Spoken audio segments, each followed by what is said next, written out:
The envelope sat untouched on my marble desk, a crisp ivory rectangle with embossed navy lettering.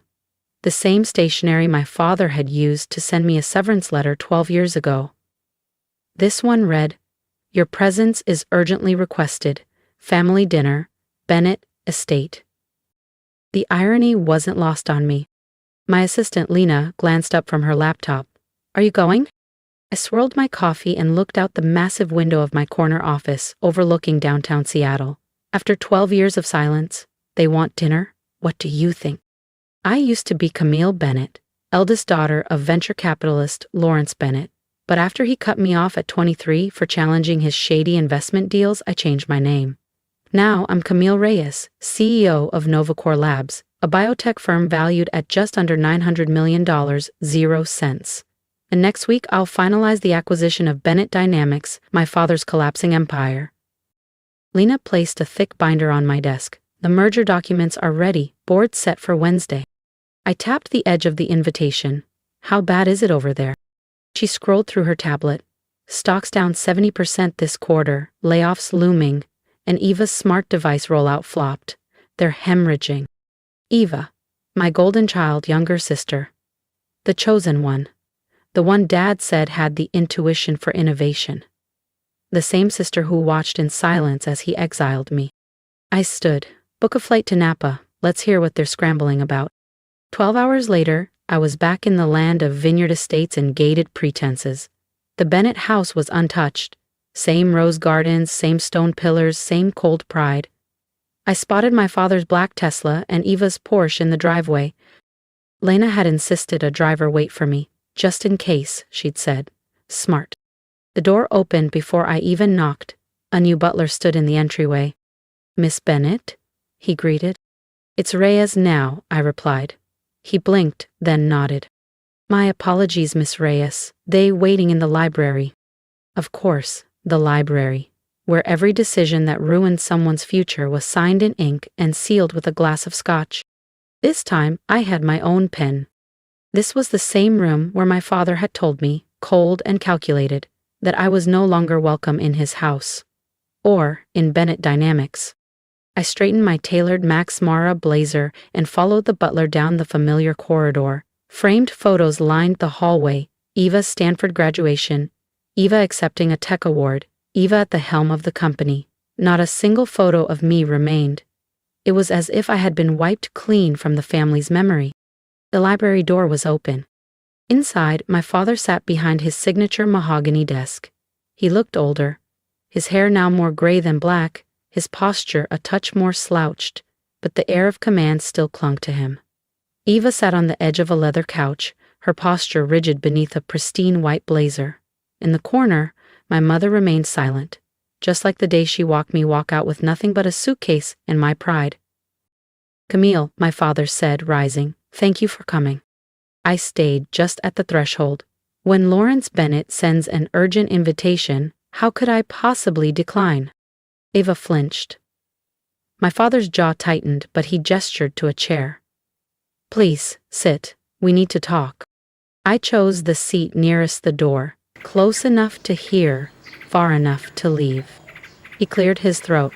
"We've been following your recent success." "My success?" I tilted my head. "You mean building a biotech empire while you handed Eva the keys to a sinking ship?" My mother finally spoke. "We're trying to be civil, Camille."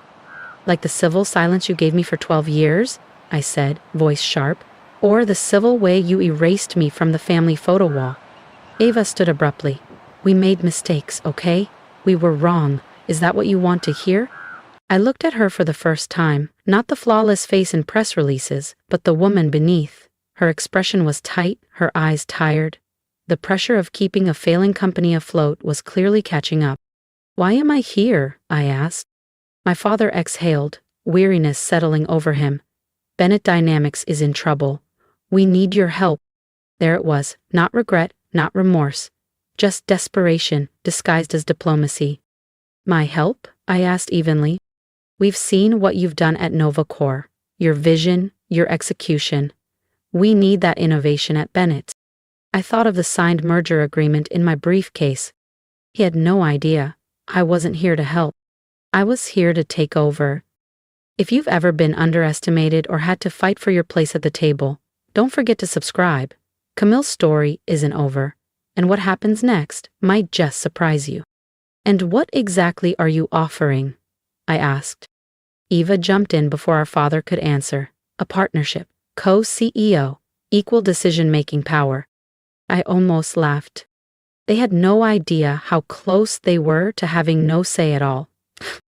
Let me make sure I understand, I said, rising from my seat. For over a decade, I was the disappointment, the one who didn't get it, the one who wasn't Bennett material. And now that you're spiraling, suddenly, I'm good enough to sit at the table? That's not fair, Eva snapped. Things have changed. Changed? I turned to her. Because you failed at the job that was handed to you like a graduation gift? Because your vision didn't pan out, and now you need someone to bail you out? Enough, my father barked, his voice cracking. We're offering you a chance to come home, Camille, to be part of the family again. I reached for my briefcase. That's a generous offer, Lawrence, I said, pulling out a folder and placing it gently on the desk in front of him. But I have a counter-proposal. He opened the folder, his face drained of color. What is this? The future of Bennett Dynamics, I said calmly. Novacore Labs has been acquiring shares through shell corporations and private deals for months. As of next week's board vote, we'll hold majority control. Eva snatched the documents from his hands, her fingers trembling. No, this can't be real. Can't what? I said softly. Can't be outmaneuvered? Can't be replaced? Can't watch everything you thought was yours get signed over? My father stood, red-faced. You planned this? No, I replied, you did. The moment you decided Eva deserved your legacy more than I did, you set this in motion. I just followed your playbook. We'll fight this, he warned. We have legal counsel. I nodded. You do. The same attorneys who helped me structure the deal. Loyalty is a two-way street, Dad. Something I learned from you. The room was silent. My mother sat frozen, her hands clenched in her lap. Eva looked like she might shatter. The board meets Tuesday, I said, rising. Take the weekend to process. Camille, please, my mother whispered. We're your family. I turned to Eva, feeling a familiar ache rise in my chest, raw and unresolved. Family? I echoed. Where was this family when Dad threw me out with nothing but a backpack? When you inherited everything that was meant to be shared? When I was scraping by to survive while you gave press interviews from the corner office? You never needed our help, Eva said, her voice barely above a whisper. Look at what you've built. I laughed, short, bitter. You think Novacore happened by accident? You think investors were lining up to fund the disgraced Bennett daughter? I shook my head. I worked 18-hour days for years, slept on a futon in a studio apartment, ate instant noodles, pitched my ideas to anyone who would give me 5 minutes, and most of them didn't. My voice softened, but the edge never left. And do you know what kept me going? The day I could finally show you what you lost, what you dismissed. My father finally spoke, gravel in his voice. So this is about revenge. No, I said, this is business. Isn't that what you always preached, Dad? Never let emotion interfere with opportunity? I lifted my briefcase. Bennett Dynamics is collapsing. Novacore can save it. That I get to be the one to do it? You used to call that a strategic advantage. As I turned to go, Eva reached out and caught my sleeve. Wait, what happens to us? Our jobs? Our people? I looked at her, really looked, the golden child with her perfect life crumbling around her. For a moment, I felt something close to pity. That depends, I said quietly. Are you finally ready to earn your place? Before anyone could respond, my phone buzzed. Marcus, right on cue. I need to take this, I said, stepping into the hallway. Marcus? Board calls went even better than expected, he said. Most members are already aligned. They've seen the numbers. Bennett Dynamics needs the buyout. And the press?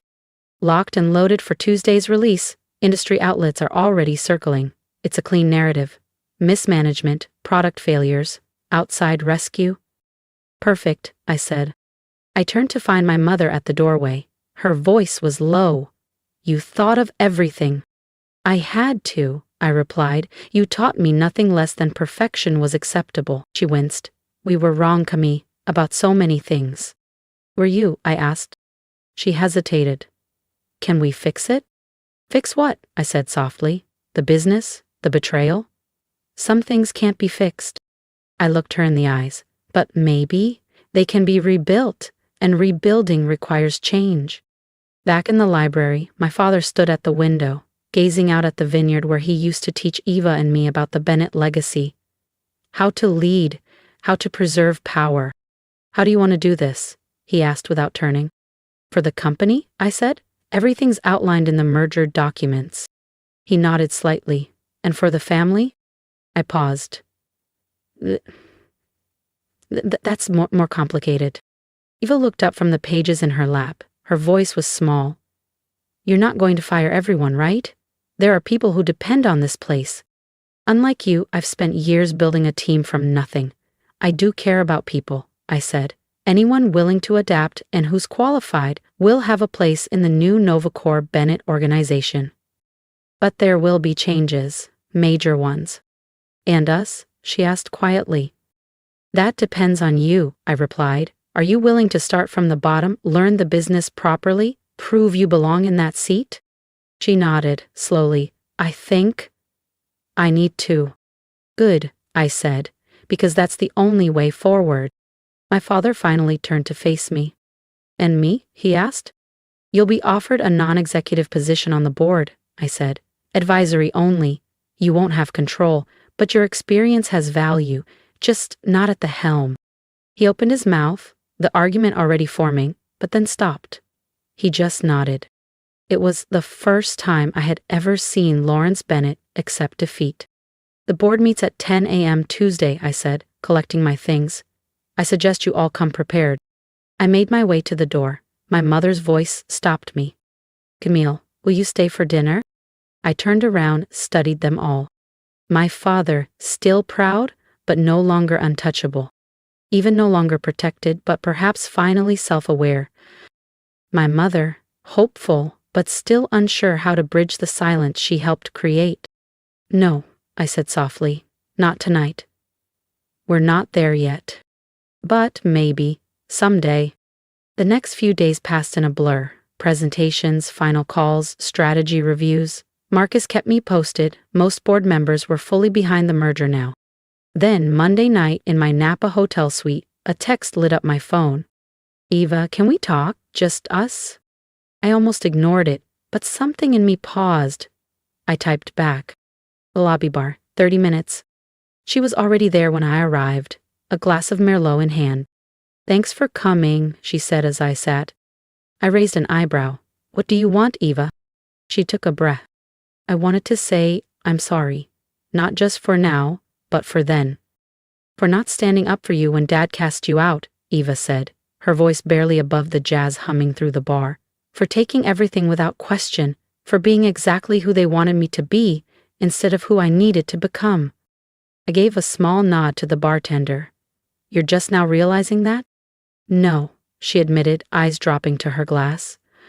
I've known for years I was in over my head, that I wasn't cut out to lead Bennett Dynamics.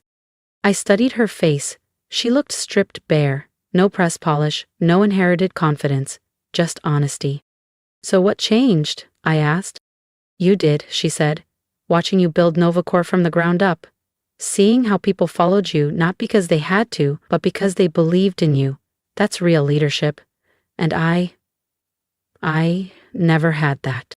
I searched for signs of a performance, but there was only fatigue and genuine regret. You understand we can't go back, I said carefully. I know, she nodded, and I don't want to. I just want to do it right this time, from the beginning. Will you teach me? The next morning I stood before the Bennett Dynamics board, the same wood-paneled room, where I'd once been called a liability. Only now, I was leading the presentation. Ava and our father sat off to the side, silent witnesses to what had changed. As I laid out Novacor's vision for the merger, the irony wasn't lost on me. 12 years ago, I was cast out for daring to think differently. Now, I was saving the empire that had rejected me. The vote passed. Unanimous. Bennett Dynamics was now officially part of NovaCore Labs. As the boardroom cleared, my father approached. "You've won," he said, not bitter, just tired. "This was never about winning," I replied. "It's about fixing what was broken. In the business, and maybe in the family." He nodded. "I underestimated you. I was wrong." "Yes, you were," I said simply. "The real question is, what now?" He squared his shoulders, and for a flicker of a moment I saw the man I once admired. "I'm gonna watch my daughter run the company. I should have trusted her with, if she'll let me." It wasn't an apology, but it was a beginning. 6 months later, I sat in my Boston office, formerly my father's. Eva stood at the front of the room presenting a new product strategy she'd developed as a junior analyst. Confident, informed, earned. She was finally becoming the leader she was never forced to be. After the meeting, Eva lingered behind as the others filed out. "That went well, right?" "It did," I nodded. "You've come a long way in 6 months." "Thanks to you," she said quietly, "for giving me a chance I probably didn't deserve." I smiled faintly. Everyone deserves a shot to prove themselves, even spoiled little sisters who take 12 years to grow up. She laughed, genuinely this time. Not the polished laugh she used to save for investor brunches or gala dinners. This one was real. "Mom asked me to remind you about Sunday dinner," she added a little more cautiously. I'd attended 2 family dinners since the merger. They were still awkward, still filled with pauses and unspoken apologies, but they were also something else. A beginning. "Maybe," I said. "Depends on how the week goes." "You always say that," Eva teased. "But maybe there's more to life than work, Camille. Maybe sometimes Sunday dinner is just Sunday dinner." I looked at her. Really looked. The golden girl of yesterday was gone. In her place stood someone more grounded, more real. "Maybe," I said. "We'll see." Later that evening, working late in my Boston office, I opened the drawer where I kept an old photo. Me and Eva as kids. Both of us beaming, arms around each other, before legacy and expectations had torn us apart. My phone buzzed. A message from Marcus. Board report. Kiwi 3 profits up 40% post-merger. Bennett Dynamics division outperforming forecasts. I smiled. My father had found his place on the board, finally listening instead of dictating. Eva was earning every title she held. Even my mother had begun to speak more in meetings and less in whispers. And me? I'd learned something I never expected to. Sometimes, the best revenge isn't revenge at all. Sometimes it's proving exactly what they lost and then giving them a second chance to get it right. I picked up my phone and texted Eva. "Tell Mom I'll come Sunday, but I'm not staying long." Her reply was instant. "Long enough for dessert? She's baking your favorite, chocolate cake." I laughed under my breath. "Fine," I texted back, "but only because of the cake." Some would say I'd won. I had the company, the respect, the legacy. But sitting there, thinking of old photos and Sunday dinners, I realized something deeper. The greatest victory isn't just proving them wrong. It's giving them the space to grow into people who can finally make things right. Even if it takes 12 years and a corporate takeover to get there. Truly, this wasn't just a story about boardrooms and betrayal. It was about growth, resilience, and learning that healing doesn't always come with applause. If you saw yourself in any part of my journey, leave a comment below. Tell me what you had to overcome, who underestimated you, and what you've built in silence. And if my story gave you even a flicker of strength, hit that subscribe button because there are more stories like mine, stories of quiet power, of rising anyway, and maybe, just maybe, yours is the next one to be told.